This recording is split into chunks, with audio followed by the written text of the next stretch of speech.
Hi, everyone. Welcome to Fresh Movement Live. Fresh Fridays, in fact. And today I am joined by a very special guest in the studio. And it's not Liam. I know COVID and lockdown has been taking some people by surprise because of, the way we've been growing our facial hair. It's not Liam, is it? Let's just clarify that, Matt. No, it's absolutely not Liam, although the facial hair is here. It's me. It's Matt Davies. Lovely to be with you, Gareth. How are you? It is Matt Davies. It is. I'm great. I'm great. Thanks, mate. And thanks for being our first guest, our first official guest, anyway, on Fresh Fridays, which we'll come into in a short second. Anybody who's watching, be sure to like, comment, and share the stream if you can, because as we say, sharing is caring on this show.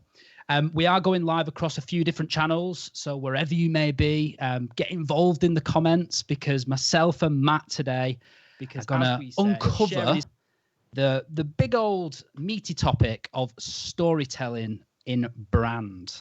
That is the subject of today, and it's all about providing you guys with that value and giving you essentially all these skills and tips which will help you if you're thinking about telling a brand story, or if you're curious, or if you're already on that path.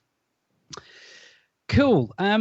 So Matt, before we jump into it, thank you for joining us. I know it's been a bit of a choppy day for both of us, myself included. Before we get into what we're going to talk about today, I just want to let the guys know how we met. It's been quite a while now, hasn't it, since we last physically met? That was the last time we saw each other. Yeah, I suppose it was. It was some time ago. When was it now? Was it back end of last year, wasn't it? Or a bit before then? It was. Yeah, it was. It was in London. And I remember we was on a stream and we did have a handshake. And the last words were, we were going to get you back on the stream. And you're a man of your word, so thank you so much for joining us. It's great to have you here. Don't be silly. It's an absolute honor. And yeah, well, I don't really quite kind of know what I've got myself into, to be honest. You said come back on the stream. I'm back on the stream, but I'm sure the listeners are kind of keen to know what is Fresh Fridays. What is this all about? What have I signed up to today, Gareth? I love the fact you said yes without actually asking what Fresh Fridays are. So yeah, I mean, this is news for a lot of people, to be fair. We have gone live a couple of times on this channel, and Fresh Fridays was something that just stuck because we usually go live on a Friday. But Fresh Fridays is going to be a consistent thing, so every single week, unless something major happens, but we're going to try and do this every single week. It's about providing the beautiful people who are watching with thought-provoking ideas, and that can be from anywhere, really, but really we're going to try and focus on the world of brand marketing, but literally anywhere, because Liam and I, who isn't here with us today, unfortunately, he is alive, ladies and gents, and he's well. Liam and I's had a lot of thought, and it was the whole reason we started Fresh Movement. We really wanted to change the way brands communicate and the way businesses communicate. And the more people we speak to about this subject, the more it becomes relevant that this topic needs to be discussed. Absolutely. So that's essentially it. So every week we will be joined by a special guest. And I've got to say, Matt, we have started on a high, because we've wanted to get you on this show from last time we met. So thanks for joining again. My pleasure. Should we see how it goes first before you make statements like that? But no, it's an absolute honor. It's an absolute honor to be here. I think one of the things that was great and might be worth mentioning to the folks who are listening in. We met at Marty Neumeyer's Level C training, didn't we? And I was helping Marty out at that time. And one thing that stuck with me was you were kind of doing some live streaming at the time, and I just enjoyed our interview, which I don't often enjoy being interviewed and grilled by people, but for some reason, Gareth, it was an enjoyable experience. So I'm back for more fun, and I'm sure we'll have some fun today. So thanks for having me. We will. We've got some people with us already. Chris Smith, welcome to the stream. Anx, welcome to the stream. If you are enjoying what you've seen so far, do not hesitate to smash that like button, as we like to say, and get it shared out far and wide, because this is the first of many streams that we're going to be hosting. The other thing as well, which I do want to make aware to yourself, as well as everybody watching, Matt, we've got a bit of a structure. We have got a bit of a structure going on. So it's not just going to be chat. We've also got some other little things that it will provide insight to our guest and our viewers, but it's also going to provide a little bit of entertainment as well, we hope.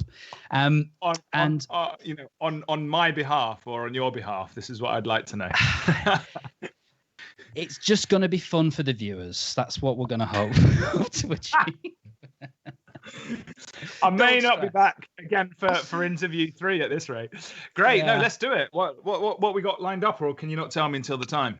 No, I'll let everyone know. So the way we're going to do it, now, one of these things can't happen today because our chief snack reviewer at Fresh Movement is Mr. Liam Kingswell, and he's not with us, as we've discussed. He's still alive. I keep saying that. So snack review is one, because we're quite fond of a good snack here at Fresh Movement. Right. Have you got a favourite snack, Matt? Do you know what I've been getting really into at the moment? And it probably sounds pretty gross if you've not tried it, but it's called. Is it called biltong? You know that, like, it's like beef. And it's like dried. It's like, I think it's South African. And there's this particular, basically, because of the shops and everything, I was on Amazon, like, searching for stuff about quite a few weeks ago. And I was like, oh, look, I could buy a whole box of this stuff. It's going to be meat. And this was the time when you couldn't get any food. So I just like ordered a massive box of this stuff, just out of kind of pure survival, instincts. And it's come. And it's beautiful. It's like chili flavored. So I'm really into that as a snack right now. So maybe you could review that next time. But maybe this could be the review for this time. Who knows? We are kindred spirits, me and you, Matt. I've got to say, not only are we big brand nerds, but I've got something I want to unveil. I'm a beef jerky maker. I make beef jerky. Maker? You make I'm a maker. Oh man, that's next level. I'm going to send you some. I will. Me and my brother, we create Snack of Champions. Mr. Andrew Lee's just me and my brother have been making beef jerky for some time, and I'm going to send you some. I promise it is legit. It is the good stuff. So I'll send you some of that. Mate, that's brilliant. I'm a big fan of Jamaica, actually, and I love eating beef jerky. It's their kind of go-to. Similar thing, aren't they? The beef jerky and biltong, but it's just the way it's dried and cured. It's slightly different. You would know. No, I just eat it. We don't need Liam, do we? We don't need him on this stream. We've got snack review done, so that's been ticked off. Snack review done. Easy, mate. Easy. And that's what I like to do. I like to help exceed expectations. Definitely with that one, mate. That came straight out, and I was just like, oh my god, that's right up my street. Bit of beef. Good.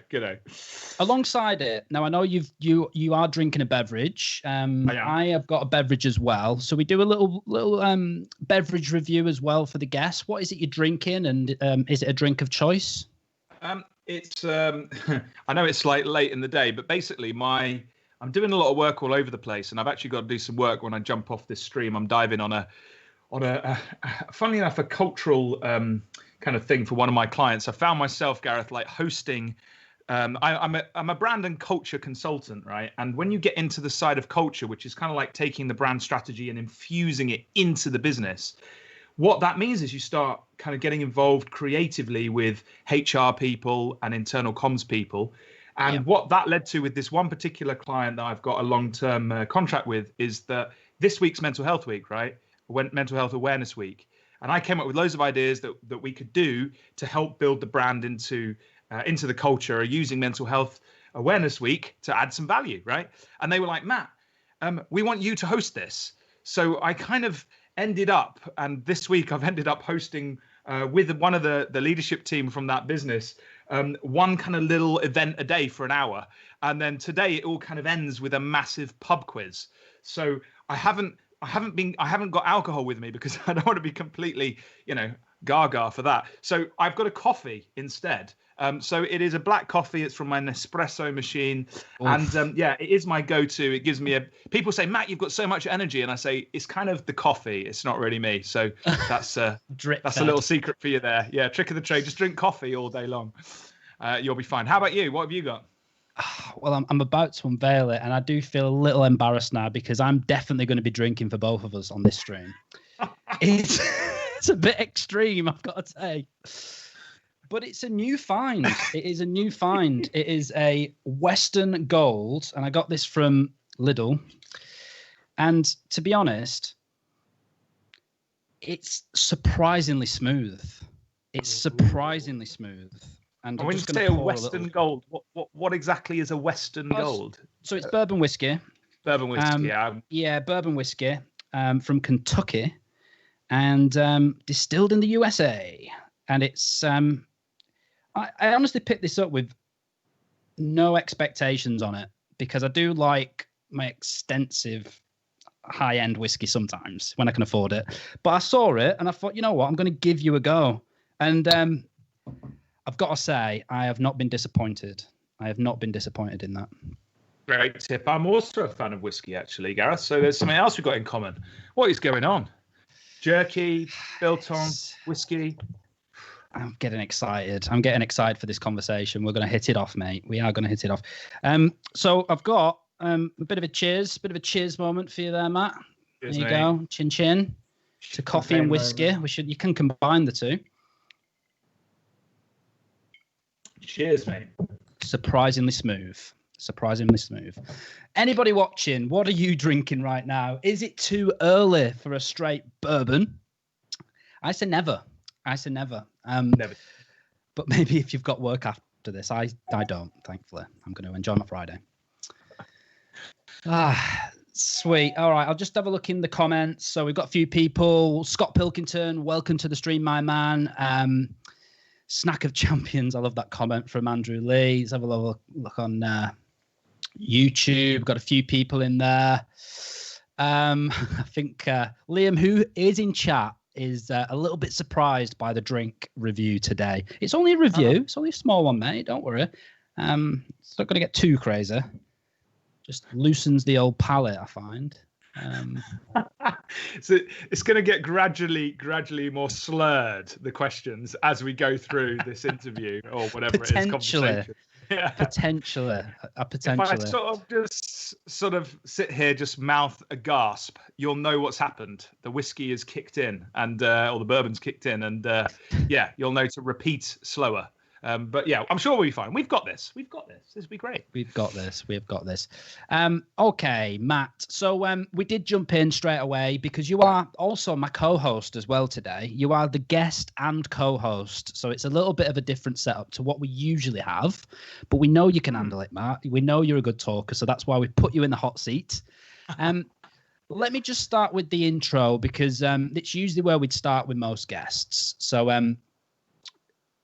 we mentioned earlier, myself, me and you met at Martin Neumeier's Level C branding masterclass, of which you did advise us to go on. And it was just such an amazing event. And I'm so happy that you did.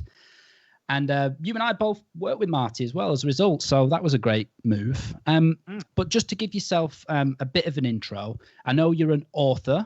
You're also a brand strategist, but in your own words, just to the guys watching, how do you describe yourself to people?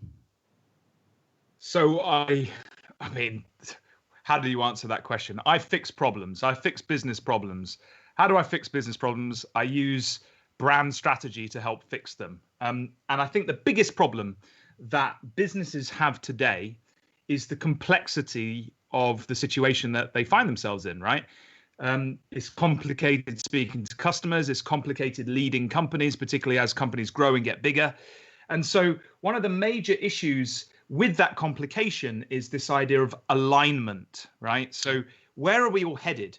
And if you don't have something simple, something clear, something obvious, and something that other people can kind of get hold of, a big idea that they can all kind of rally behind, what happens is everybody runs off in their own direction, right? And I've seen so many businesses that kind of splinter off and Larry takes his department over there and pushes out into Asia, and Jeremy takes his department over there, and Jane and Jenny, they're doing something over there, and chaos erupts. And after a few years, businesses look completely weird, like Frankenstein, because they've kind of bolted bits and bobs onto them. So basically what I do is I use brand almost like a Trojan horse, right? And I go in and I work usually directly with CEOs to help them, in effect, get their people pointing in the same direction. And usually that takes two kind of stages. One is to help them define their brand. And the second thing is then to help them execute that sort of strategic vision for the brand. So in a nutshell, I help solve business problems. I help leaders build businesses that inspire them and therefore inspire other people. So that's it. That's it, really. I'm a bloke with a beard, bit of energy, and I help people with brand strategy. Yeah, I mean, it's such an important thing, and as we said earlier when we were doing the intro to Fresh Movement, it's a very similar ambition we've got for this show. Is we want to communicate with people in the C-suite, CEOs and business owners and entrepreneurs alike to change that thinking. Like, brand is one of them big meaty subjects which for a long time was kind of tucked away. It was kind of something that people didn't feel, I don't know if they didn't feel confident about discussing it, or the kind of the perception of brand was wrong. But what you just described is so appealing to us, and it's exactly what we believe in. And to have people like you championing that change, it's just great. It's really good. Is it worth, Gareth? Because obviously I'm sure a lot of people maybe understand what we understand a brand is, but some may have tuned in, not heard from us before. I always think perhaps one of the best places to start on a conversation like this is to define brand, right? Yeah. So the way I define brand is, and it's in my book, Storyatogy, which we'll no doubt mention as we go through, which is, but you got to start with a definition. The definition for me is it's the meaning people attach to you and your offer. That's what your brand is. The meaning people attach to you. It's not your logo. It's not a set of fonts. It's not a load of colors. That comes into it, but it's kind of that's just the surface. That's just the veneer. Your brand is really the inner purpose, the inner guts of why you exist, and it's what actually other people perceive about you. It's your reputation. Yeah. And that when you understand that, you suddenly realize that, as say you're running a business and you kind of you get this idea, like, hang on, it's not really about us. It's about what the customer believes. It's in their hearts. It's in their minds. And what you kind of realize is that you don't kind of own the brand. The brand is owned in the hearts and minds of your audience. So all you can do is to begin the process of branding, which is, I define that as the attempt to manage that meaning, right? Yeah. And the first step to manage the meaning is to define what do we want people to attach, what concepts do we want them to attach to us as a brand? And then it gives you a set of goals, as it were, to walk towards, to build your business so that you can become meaningful to your audience. It also, of course, means you've got to define your audience. And so you've got to really kind of think about who you exist to serve. So there's lots of kind of strategic questions, if you want to do branding properly, that you need to think about. The big ones are, why do we exist beyond making money? Who do we exist to serve? And why does it matter? Or why are we different? These are the big questions. And they're so easy to say, but so tough for people to answer. And unless you've got those defined and everybody aligned behind them, it's very hard to run a business, because, say you've got 20 people in your leadership team, or even if you've got 4 people in your leadership team, if everybody has a different view to those 4 questions, they're going to be running off and doing different things to get to where they think the brand should be. And the truth is you've got to have a joined up bit of thinking that needs to cascade down all the way through a business. What's your definition of brand, Gareth? Have you got one? It's highly aligned. I mean, you and I have both had the pleasure of working with Marty, I suppose, and that's definitely who inspired my brand journey. I think before before I read Marty's book, a designer previously, I've also worked as a trainer as well, and I've worked within large corporate companies. And I think, like you said earlier, a lot of people think they know the answer to a lot of these questions, but when you actually dig deeper and actually ask them, right, can you explain it to me in a short sentence?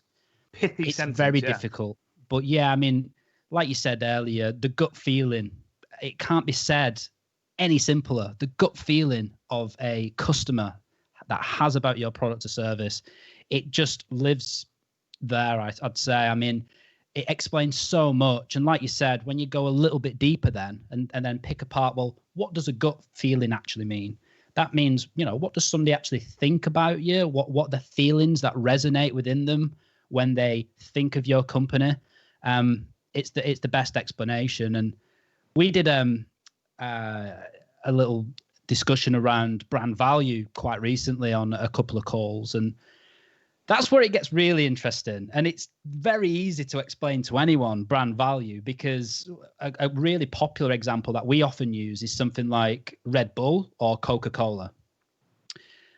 Red Bull is just a brand. Like there's obviously there's the drink, but when you look at everything else that's connected to Red Bull, it's that extreme feeling that you get when you think about Red Bull. Everything they do is extreme. It stands for some. Yeah, it does. And Coca-Cola is another great example, because it's actually in Marty's book as well. If you extract the badge and the meaning that people associate with Coca-Cola, there's actually, what is it? It's a fizzy carbonated sugary drink that there's many different ones.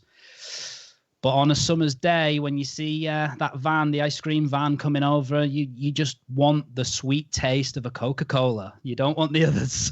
That's me personally. And no, it's all brand, isn't it? It's all brand. It is. It's all brand, and the value of brand is huge. I mean, a lot of people say, how do you demonstrate the value of brand? It's really tricky, but there are some tests that you can do.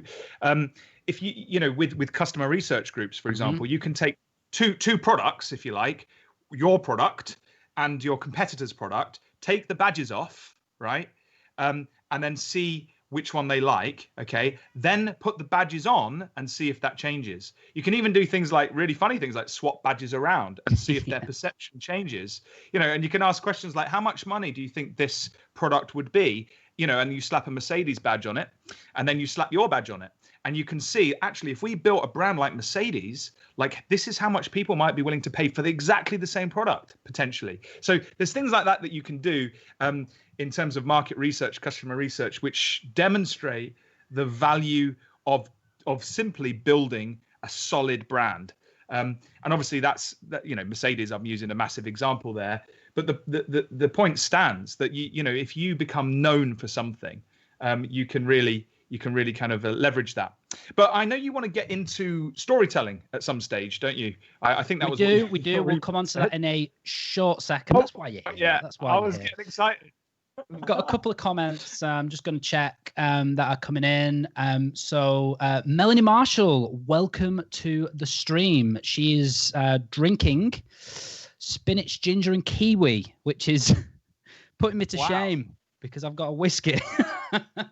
That's an impressive mix there. It's not very just impressive. Yeah, nice. Very impressive. And her definition is instinct. Nice. About brand. That's a nice definition. Very simple, very effective. Yeah, so we are going to move on. So obviously we've just spoken a little bit around what our definition of brand is. And guys who are watching as well, I'd be really intrigued to know what your definition of brand is. And do you actually care about brand? Like there's some people who say they don't care, they just go for the best product at the best price or the best service at the best price. So I'd love to hear the viewers' opinion on that. Like, are the viewers out there that really don't think that brand matters? Because that's another conversation for a different time. I'm not going to get you started on that one. Well, just quickly on that, it's a really interesting point, because obviously with some commodity based brands, for sure, like definitely that I've heard that opinion expressed. But what I try and do with my work is try and explain that when you're running a company, your brand isn't just about how you appear to customers, right? Without. It's also important as to how you run the company, how you lead the company within. And so if you understand brand properly, you can pull various levers to kind of help you lead your company forward. Knowing your North Stars, knowing your values, knowing why you exist, kind of really can help you recruit correctly, train correctly, create a culture which helps people thrive, which is authentic, which people enjoy and want to get up in the morning to go and connect with. So I think that's a very important thing. And I think in recent times with the problem that we've had with the COVID outbreak, which we're sort of speaking, if this goes out in the future, that we're right bang in the middle of it right now in lockdown.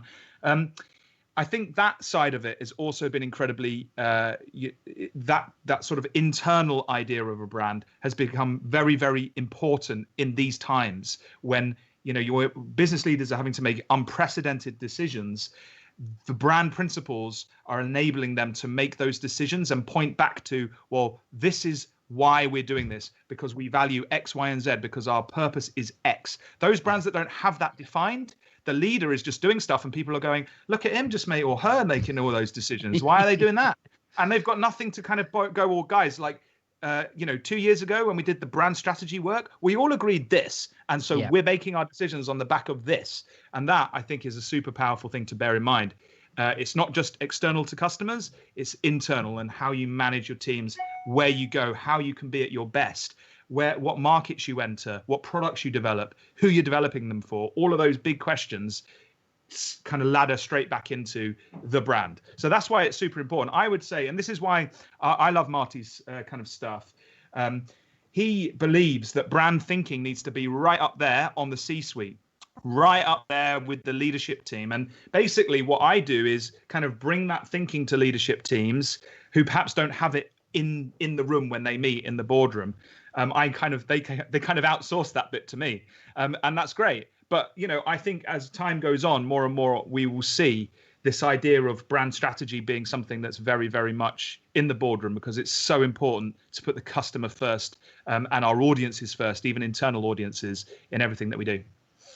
Yeah, it's so important. And how you've just put it there is perfect. Internal and external branding is essential. And it's the same thing, the same hymn sheet. It's the same thing that you read from. It's the same direction. A couple of people just joined. Damien Reed, welcome to the stream, my friend. And no, he was here earlier. Sorry, Scott was here earlier. All right, cool. So brand we have just discussed, and I think we will use that subject once again because we've literally scratched the surface there, and there's so much more we can discuss on that. But for the people watching, the title of today's stream was around storytelling specifically. So my question to you is, why is storytelling important? So I'm going to answer that within the context of brand, right? So perhaps it's helpful to give a little bit of background. Once you've got this definition, which I've outlined, that brand is the meaning people attach to you. Marty's one is just as good. I quite like that one that someone said, instinct. These are external to the company, okay? Quite abstract to kind of get to grips with. And if we're trying to manage that meaning, okay, it behoves us to kind of ask the question, well, how do we even create meaning in our minds in the first place as human beings, right? How does this work? If we're trying to manage meaning, it's important that we understand on a very human level how we create meaning. So that's where I came at this kind of question: how do we best create meaning? And when you do your research, when you look around and you read the psychology, I'm not a psychologist, but I know enough to be dangerous, if you know what I mean. Like I've read a lot. And when you kind of, just by kind of instinct, when you look at what that they teach us, they basically tell us that the way that we create meaning is through stories, right? If you think about it, Gareth, like you were growing up, as you were growing up, if you can think back that far, right? You would have been told stories which would have helped you create a meaning and an identity about yourself. So, your cultural stories, where the country you grew up, your family stories, the type of people your mum and dad were, Even story books that you used to read, you would have identified with heroes in those stories. And as you kind of continue through life, we continue to tell stories. We all watch Netflix, and we love films, and we read books, and stories are such a human thing. Why are they so important? Well, my answer to that is because stories are all about change. Okay, so in the classic sort of dramatic structure, you have before the change, the beginning, making the change in the middle, and then after the change at the end, beginning, middle, end. But it's all about a massive change. And in any story, the hero goes through this change. They've got to kill a dragon, they've got to save the planet, whatever it might be. And we cannot help ourselves instinctively connect ourselves with that hero. All the chemicals in our brains are being sparked off as we go through stories, as if we were that hero themselves. And at the end, we kind of realize, well, if they can go through that change, if they can overcome that problem, if they can slay that dragon, so can we in a small way in our lives. And so that's why, as humans, we gravitate towards stories on a real kind of emotional, biological level. Now, all I would say is that in terms of bringing that back round to brand, one of the interesting things that the psychologists tell us is that we all kind of pre-write a story in our minds, okay? So of our own lives. And we kind of create this in our adolescence. And what happens is we see ourselves, as it were, as a hero in our own story. And if in life things align with that self-written story, in terms of where we are at this particular point in our lives, we kind of feel pretty happy. Like, we've got the house, we've got the car, whatever it might be. We've been on that holiday, we've ticked that bucket list of things off. We feel satisfied. But if something in our life doesn't align to that self-written story of where we expect it ourselves to be or expect things to happen, then we feel dissatisfaction, we feel unhappiness. And so what I think is super important once you understand that from a brand perspective is that all brands exist to change something for the customer. I don't care which brand you are there to help the customer overcome something in their story. Now, if you understand that on a really deep level, it means that you know what to say to that customer. You know how to show up for them in their story when they've got that challenge, when they've got that problem, when they need to make that change. And you can kind of show up very simply, very clearly, with a very clear message to them to say, we're going to help you through this. And once you get that, is super powerful. And then obviously once everybody in the business understands that, everyone has that thing. We're here to help single mums who now find themselves in lockdown with 3 children, right? And we're here to help their lives be better, right? Get it? I got it. Now everybody pull towards that. What products do we need? How, let's go and talk to the mums. Let's innovate around that. Let's make sure our messaging's right. We don't scare them off. What do we need to say? How do we need to dress? What photography do we need to use? What marketing do we need to use? What video streams, Gaz, do we need to put on to engage that audience? What will add value to them? How can we help them in their crisis, in their story? And once you get that, you see storytelling becomes super, super powerful to align internally, to connect with clients emotionally, and really to kind of get you through. So I hope that kind of answers the question. We tell stories as brands. Why? Because in effect, they help us to manage the meaning of why we exist and why our audience should care. Preach, Matt Davies, preach. You've got me on a hobby horse here, Gareth, I'm afraid. So, honestly, we need to do this again. We're only halfway through, but 3/4 of the way through. But it's so refreshing to hear, to be honest, mate. And I think if we can get this message out, both of our ambitions, Fresh Movement, Matt Davies, are aligned in that. We need to get this to the top table of companies. We need to get it to entrepreneurs who are starting up. We need to get it out there, because the more companies that actually give a shit about what they're doing and give a shit about their customers and actually care, the better the world's going to be. It's as simple as that. And I think what you're saying there is it takes a certain catalyst to start that change. And it takes a certain amount of aligned thought processes to start changing that. And, there's loads of brands out there who have this, and they are the better brands. For sure. 9 times out of 10. They are the brands that you care about. And, that love for your customer transpires. I don't think any CEO wants to be a meaningless brand, right? I think they all want to build it. They just don't have the language, they don't have the kind of the spark of enthusiasm and the knowledge and the way perhaps that that they need to make that happen. But yeah, what I was going to say was in terms of the of that idea of getting into businesses, often it's a maverick CEO, right, who steps out of line. And because often CEOs are talking to boards, and the problem that you've got is that like shareholders, on and they're kind of very interested in the money. But the truth is if you said to anyone, why do you exist? And they said, I exist to make £1 million, right?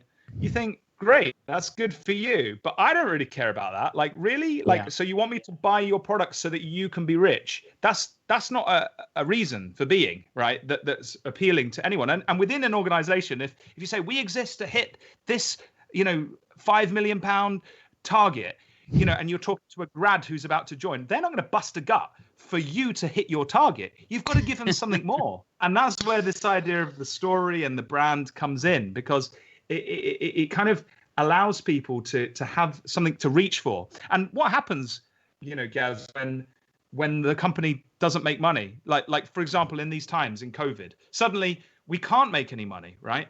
Okay, so what does that mean then? The purpose of the business, if it's just to make money, there's no purpose to this business. So it might as well close and go home then, mightn't it? We might as well all go home, if that's your only purpose. But if you've got a purpose above and beyond that, a purpose to help single mums, with 3 kids, or to change the world to become more energy efficient, or whatever it might be, a big thing to deploy a piece of knowledge, to overcome a challenge, whatever it might be, suddenly that gives everybody a reason to think beyond money and to think to that human need and that big vision for the brand. And that is the power, I think, of correct brand storytelling. So hopefully that's been helpful. It certainly has. It certainly has. I keep looking outside because the trees next to my window they're getting a bit feisty right now, and I think it's the energy of the stream, to be fair, mate. I'm just going to ask a quick question, and because I've got another question. I know you need to jump off soon, so I'm conscious of that. I've got about 10 minutes. It's fine. The Damien Reed comment of the day, I'd say. So his story is, I am Batman. Which that's not the question.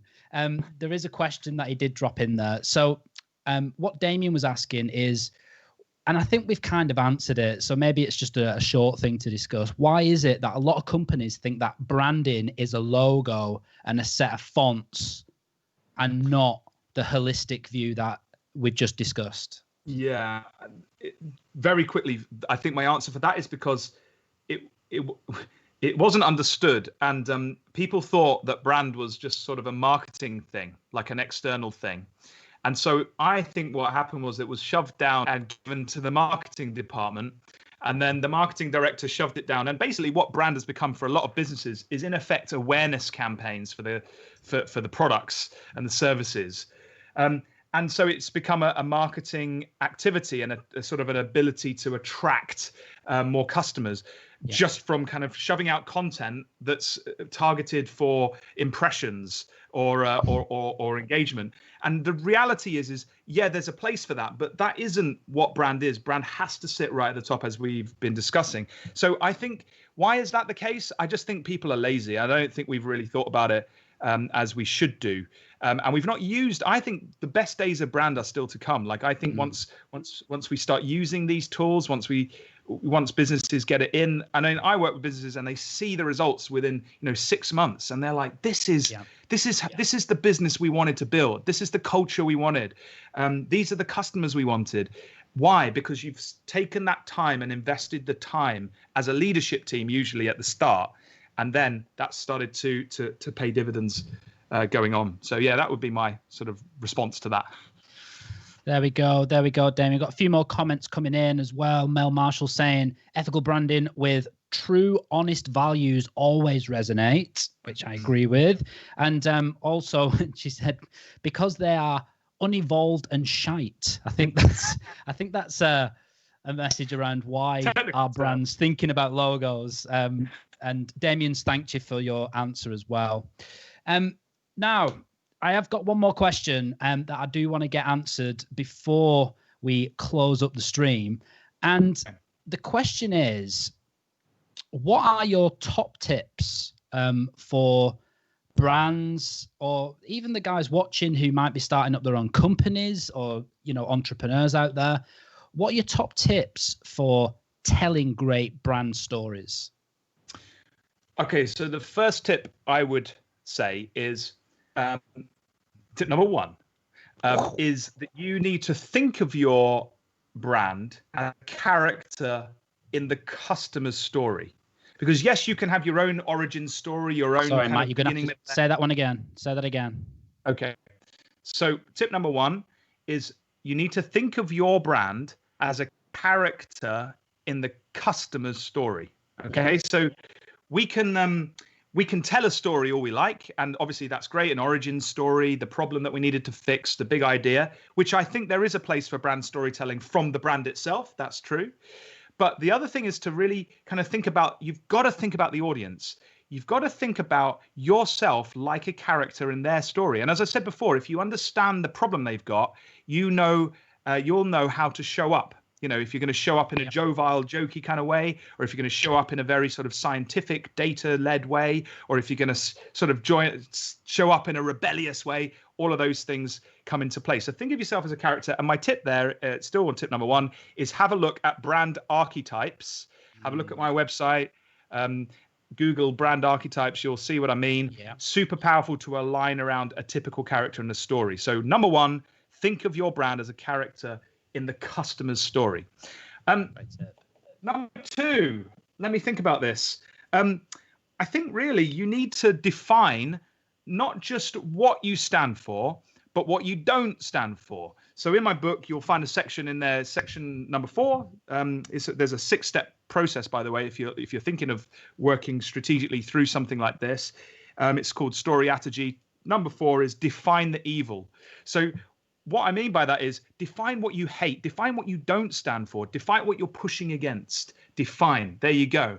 There we go. Define it, because and articulate it. So number 1, audience. Number 2, define your evil. And then I think number 3 is probably going to be a classic one, but that is consistent.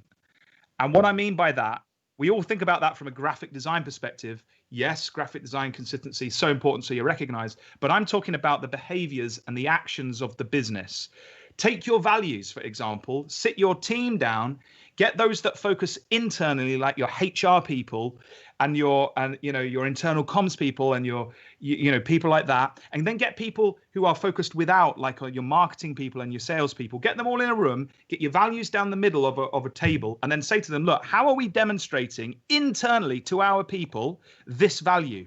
Put that on a post-it note and say the same about customers. How do we actually demonstrate this to customers? And then work your way down. I call that the proof point mapper exercise. Is super important. And you'll find if you've got any gaps that really you need to do some work in those areas to create real experiences, to create real meaningful things internally and externally fused together so that you are true and consistent to what you say. That's it. Brand truth. Woo! There we go. Brand truth, people. Brand truth. We have just had it. There's your 3 tips. I was going to do a tip at the start, but you've just smashed it, mate, with them 3.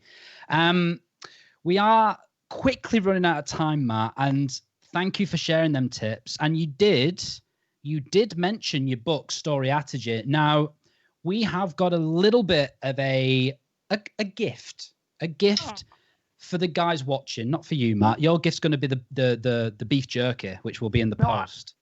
I mean, I just thought it was great that you've got a gift for people. We've got a gift. It's all about love on this show. It's all about the love. But we need something from the guys who are watching. So if you are watching the stream, you need to chuck a like on it. If you're liking, well, if you're still here, you obviously like it. You wouldn't be hanging around, would you? If this isn't your thing, you should pretty much just just leave. Unless they've all nodded off. Yeah. So no, definitely not. If you're liking this, chuck a like on it. It helps us out an awful lot.